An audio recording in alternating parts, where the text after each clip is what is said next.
Sejam bem-vindos a mais um É Tempo de Amazônia. Hoje eu tenho o privilégio de conversar com Muni Lourenço, que é presidente da Federação de Agricultura do Amazonas e vice-presidente da CNA. Um companheiro que já participou algumas vezes deste programa É Tempo de Amazônia e que agora chega num momento especial para conversar conosco sobre os preparativos para a COP30, as expectativas do setor agropecuário e dos amazônidas para esse evento que mobilizará em alguns dias, em Belém do Pará, as lideranças políticas, econômicas, científicas do planeta, o maior evento multilateral do mundo hoje acontecendo na Amazônia brasileira. Muni, seja bem-vindo, um prazer conversar com você mais uma vez. Olá, Daniel. Eu que agradeço a oportunidade de retornar aqui ao programa É Tempo de Amazônia e saúdo a você e a todos que estão acompanhando o programa. Muni, para começar a nossa conversa, quais são as suas expectativas para a COP30? A gente sabe que foram meses de preparativos no Brasil, debates, idas e vindas, algumas expectativas positivas, outras preocupações. Qual é a sua avaliação? Daniel, a nossa avaliação é de que a expectativa, não só minha, mas da CNA e do agro brasileiro, por extensão, de que a COP30 possa vir a se concretizar como uma oportunidade para que nós possamos mostrar ao mundo que estará acompanhando a COP30, sobretudo, os esforços do produtor rural brasileiro, a contribuição do agro brasileiro para a questão climática, para a questão da sustentabilidade ambiental e da segurança alimentar. Afinal de contas, o nosso país efetivamente, indiscutivelmente, uma potência agroambiental de escala mundial e que isso precisa ficar muito claro para o mundo inteiro, que algumas vezes forma opiniões a partir de narrativas equivocadas, desinformação e que distorcem a real imagem e o real papel de um país que produz alimento, comida, equivalente ao consumo de mais de 1 bilhão de seres humanos. Então, o nosso país tem um papel muito importante, tanto no quesito segurança alimentar, quanto na questão da segurança alimentar. A CNA tem acompanhado e representando o produtor rural brasileiro há quase 10 anos a agenda multilateral climática, sobretudo porque a CNA verificou a importância desse acompanhamento de perto, até para que esse tema tão importante e louvável da questão da sustentabilidade ambiental não possa vir a ser indevidamente utilizado para, por exemplo, estabelecimento de barreiras não tarifárias ou medidas que possam vir a criar um contexto de protecionismo comercial. É fato que o nosso país hoje alcançou uma posição de dianteira mundial na produção de alimentos e algumas vezes isso incomoda no plano comercial, mas que essas questões comerciais não podem, de maneira alguma, a nosso ver, e a CNA está muito atenta a isso, ter algum tipo de reflexo no que diz respeito à questão ambiental e nas medidas e decisões da questão da sustentabilidade ambiental, e por isso estamos acompanhando de perto as COPs nos últimos anos, e em especial agora na COP30, onde tivemos aí mais uma vez uma atuação sob a orientação do nosso presidente João Martins, da CNA, uma participação que nós planejamos e irá acontecer dentro de um planejamento de uma participação à altura da importância do agro brasileiro para a questão ambiental e segurança alimentar mundial. Como parte desse acompanhamento, envolvimento da agricultura brasileira com a agenda climática que você mencionou, Muni, a CNA preparou e lançou recentemente uma carta, uma espécie de manifesto da agropecuária brasileira na COP30. E você foi um dos líderes que coordenou e que encaminhou esse documento. Qual é a mensagem central deste documento, desta carta, para o Brasil na COP30? Veja só, Daniel, a CNA tem pautado a sua atuação de representação do produtor rural brasileiro dentro de uma perspectiva de uma atuação proativa e propositiva. E, nesse sentido, dessa visão da necessidade propositiva, de o setor dizer o que quer, dizer o que espera, apresentar os seus pontos de vista para os tomadores de decisão, para os representantes oficiais do país, especificamente em relação à COP30, aos negociadores oficiais, às autoridades que vão representar o país lá na plenária da COP30, nas negociações. Mantivemos a CNA uma tradição que já vem acontecendo há quase 10 anos, de lançamento anual desse position paper, uma consolidação dos posicionamentos do agro brasileiro para a COP. Um documento que vem com a força, a legitimidade da entidade máxima de representação do setor rural brasileiro e validado pelas suas diversas federações de agricultura e pecuária estaduais, entidades setoriais que participam também da elaboração desse documento. Um documento que nós temos a expectativa que esses negociadores levem em consideração, e isso nós temos verificado nos últimos anos, isso muito claramente, os negociadores, o corpo diplomático que representa o Brasil, principalmente, levando muito em consideração esses posicionamentos para as definições dos documentos, os acordos, as medidas que sairão no caso de Belém do Pará de novembro. E isso é muito importante porque cada vez mais o agro brasileiro tem se configurado como um setor relevante do ponto de vista econômico, social e estratégico para o desenvolvimento do nosso país. Então, os nossos posicionamentos do setor precisam realmente ter a devida importância e serem levados em consideração por nessas negociações. Nós apontamos nesse documento uma série de pontos de vista, onde a CNA expõe, por exemplo, que a nossa visão é de que a agricultura, o setor rural, sem dúvida, o setor produtivo mais vulnerável aos impactos da questão das mudanças climáticas, mas, por outro lado, é o setor que melhor se apresenta como provedor de soluções de mitigação, de adaptação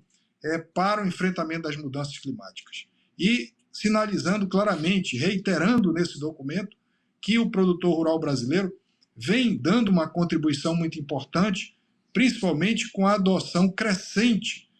do agro brasileiro de boas práticas agropecuárias sustentáveis,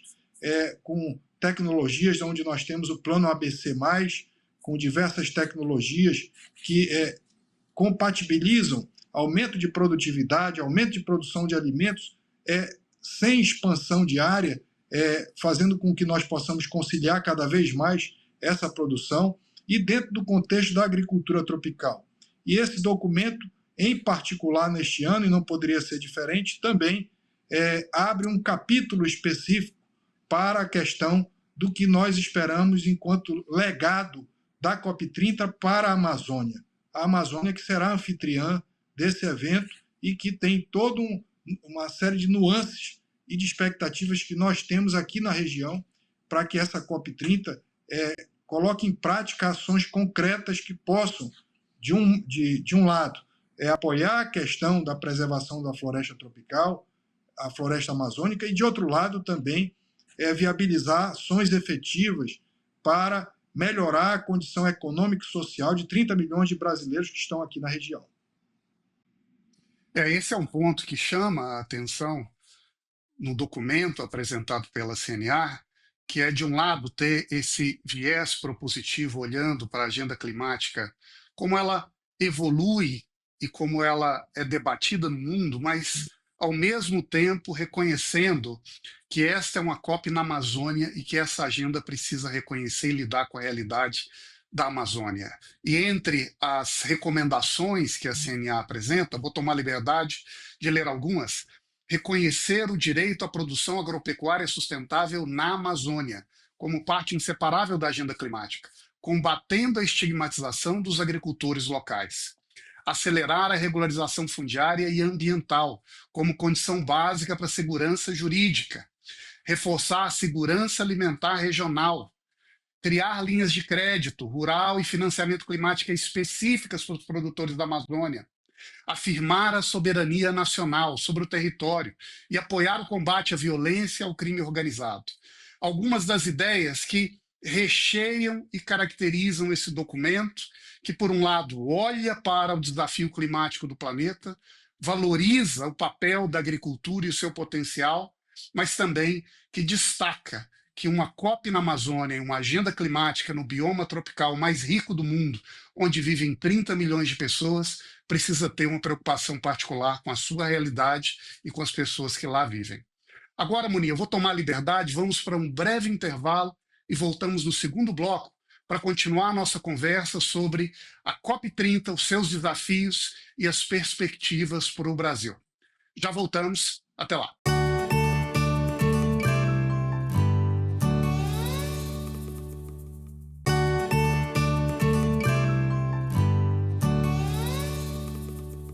Voltamos no segundo bloco do É Tempo de Amazônia,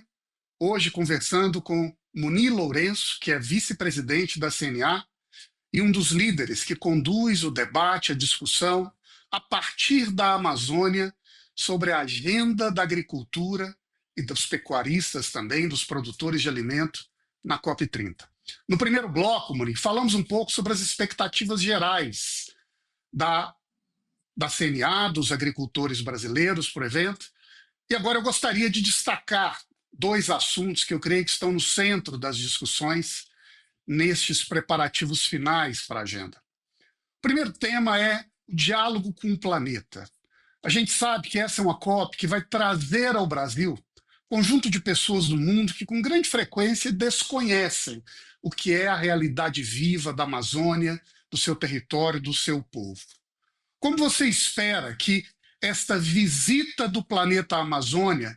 possa abrir oportunidades para nós? Será que conseguiremos fazer com que entendam um pouco melhor o que é a nossa realidade? Daniel, essa é uma grande expectativa nossa, de que essas pessoas possam retornar de Belém para o mundo com uma realidade verdadeira sobre o agro brasileiro, sobre a Amazônia, que não é só floresta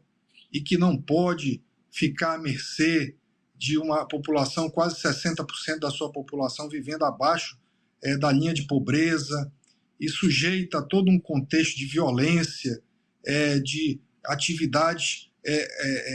crescendo à margem da lei, narcotráfico, crime organizado. Não é isso que nós queremos para a nossa gente aqui na Amazônia. E é preciso que essas pessoas que desconhecem a nossa realidade aproveitem a COP30 para conhecer melhor e ter a realidade, por exemplo, de que na Amazônia nós temos um mundo rural, cerca de 1 milhão de pessoas que vivem da atividade rural. Conheçam, por exemplo, a importância da produção rural no quesito segurança alimentar para mais de 750 municípios que aqui temos na Amazônia. E possam também, da COP30, extraírem informações e conclusões que possam desmistificar essas narrativas que eu falava no início, que muitas vezes distorcem a realidade e que algumas pessoas até chegam a dizer que são criadas com o propósito de atingir a imagem indevidamente da produção rural brasileira. Nós que mostrar isso, vamos mostrar com muito orgulho na COP30, por exemplo, o nosso Código Florestal Brasileiro, que é a legislação ambiental mais rigorosa do mundo, em que na Amazônia, por exemplo, nós temos aqui que preservar 80% a título de reserva legal. Então, isso tudo precisa ser mostrado. E mostrar a potência da agricultura tropical brasileira no que diz respeito a conciliar a produção de alimentos e a preservação ambiental. Para nós não há contradição, é falsa a contradição entre a produção de alimentos e a sustentabilidade ambiental. São questões fundamentais para a humanidade e que são perfeitamente compatíveis e principalmente com base na ciência. E falando nisso, inclusive, Daniel, a presença do agro brasileiro estará alicerçada na COP30 com a ciência brasileira. onde a Embrapa, sobretudo, irá falar para o mundo os dados fidedignos que mostram de forma isenta tudo aquilo que o produtor rural brasileiro preserva e contribui para a produção de alimentos e a sustentabilidade ambiental durante essa COP30. Estamos muito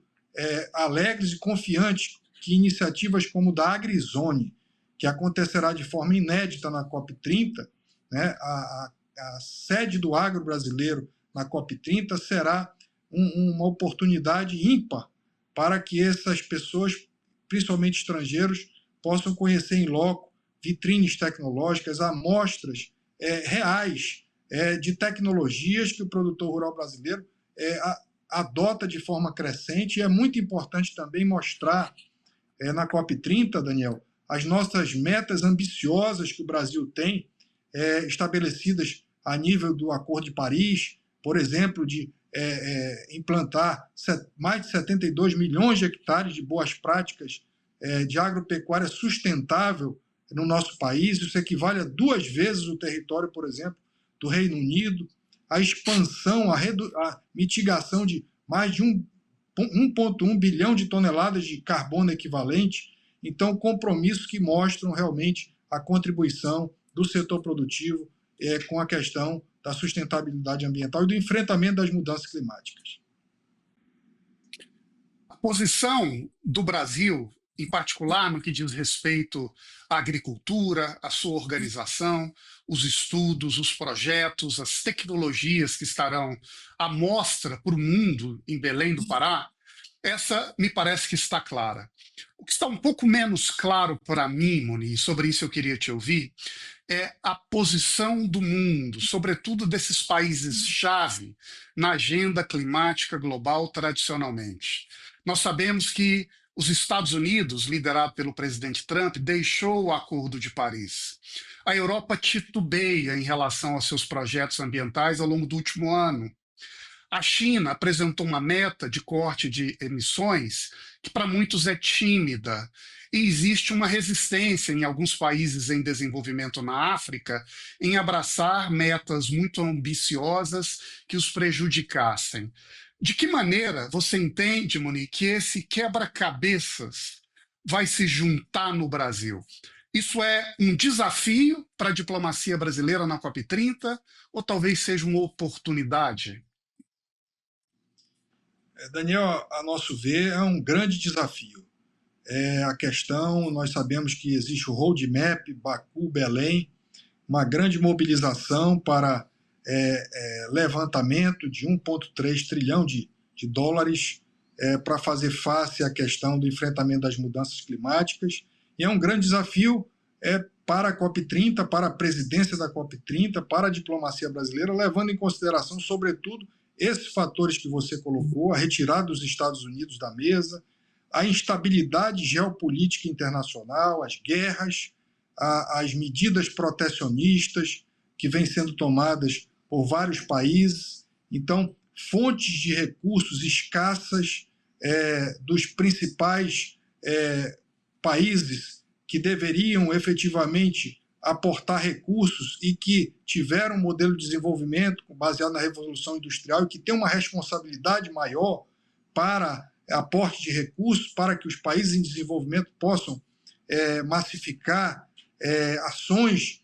nessa direção. E esse nosso documento da CNA, inclusive, aponta isso como primeiro ponto do documento, o desafio da questão do financiamento climático. Nós falávamos há pouco que o nosso agro brasileiro ele é muito vulnerável às mudanças climáticas, mas, por outro lado, pode ser um grande provedor de soluções climáticas, com remoção de carbono para o solo, com boas práticas, mas para que isso possa acontecer na sua plenitude, nós precisamos superar esse grande gargalo da questão do financiamento climático, e esse, sem dúvida, será um dos maiores desafios para a COP30, recursos à altura do desafio do mundo e recursos em condições adequadas, que tenham simplificação de acesso, em condições de custos de negociação que possam ser viáveis para a aplicação e massificação dessas ações. Não basta dizer que tem o dinheiro se esse dinheiro não aterriza, se não existem condições para isso. Você entende, Munique, que o debate sobre o mercado de carbono poderia ajudar a abrir as portas do mundo tropical, reconhecendo metodologias de como produzimos em casa como uma chave para captar recurso internacional e pagar não apenas para quem preserva, mas também para quem usa, incorpora essas técnicas sustentáveis em casa, fazendo com que a agricultura seja, ao mesmo tempo, mais próspera e mais sustentável. Mercado de carbono, você tem expectativa positiva sobre esse tema? A nossa expectativa é que na COP30 se dê continuidade aos debates, às tratativas para efetivar a operacionalização plena do mercado de carbono, principalmente com vistas a que o nosso produtor rural brasileiro possa ser recompensado pela contribuição que é significativa que presta à questão ambiental do Brasil e do mundo, seja pela preservação das áreas de vegetação nativa, seja pela adoção de tecnologias que reduzem as emissões. E o mercado de carbono pode vir a ser um instrumento muito importante para essa remuneração, essa recompensa ao produtor, não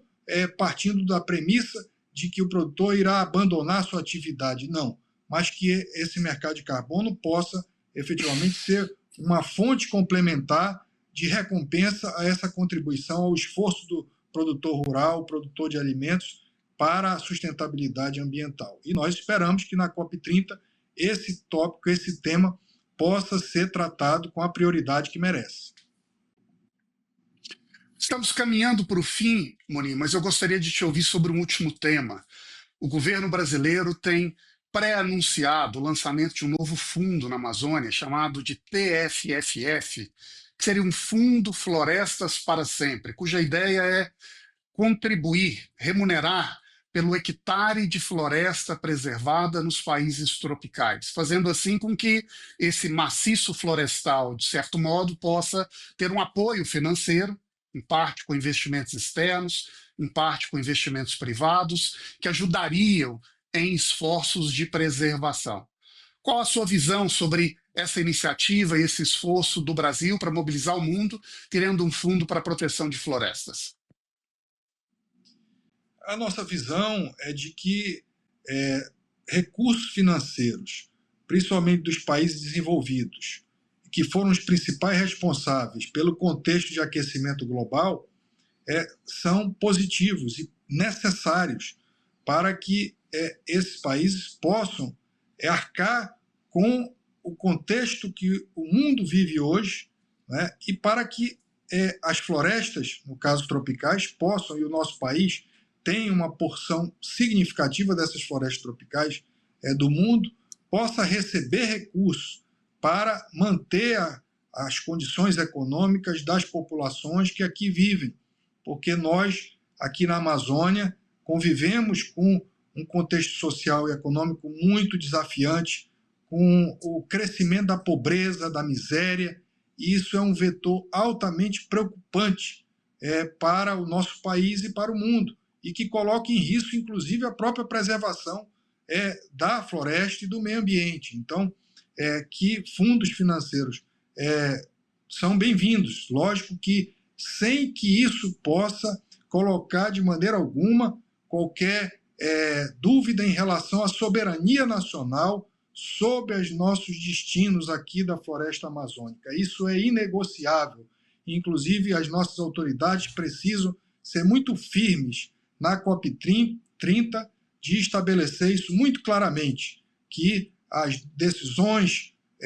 para a Amazônia brasileira são de única e exclusiva soberania de nós brasileiros. Você vai estar na COP30, Moni? Sim, estarei, se Deus quiser, durante as 2 semanas acompanhando de perto e participando ativamente dos debates. A CNA, já há quase 10 anos, tem a credencial junto ao NFCCC de entidade observadora representante do agro brasileiro. Então, nós estaremos aí mantendo uma interlocução permanente com os negociadores brasileiros a nível da chamada Zona Azul, que neste ano, inclusive, além da Agrizônia, a CNA terá um espaço específico onde promoveremos painéis de debate sobre os diversos temas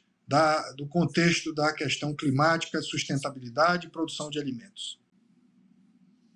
Maravilha, nos veremos em Belém em breve, então. Eu queria agradecer mais uma vez, Munir, pela sua gentileza de participar desse diálogo e de apresentar para a gente essa visão importante de uma liderança no setor agropecuário, que também é uma liderança amazônica e, portanto, que une essas duas dimensões que são fundamentais para a COP30 no Brasil. Segurança alimentar junto com sustentabilidade. Eu te agradeço e chegamos ao fim de mais um É Tempo de Amazônia, hoje com Munir Lourenço, vice-presidente da CNA, presidente da Federação da Agricultura e Pecuária do Amazonas, e voltamos na semana que vem com mais um convidado especial.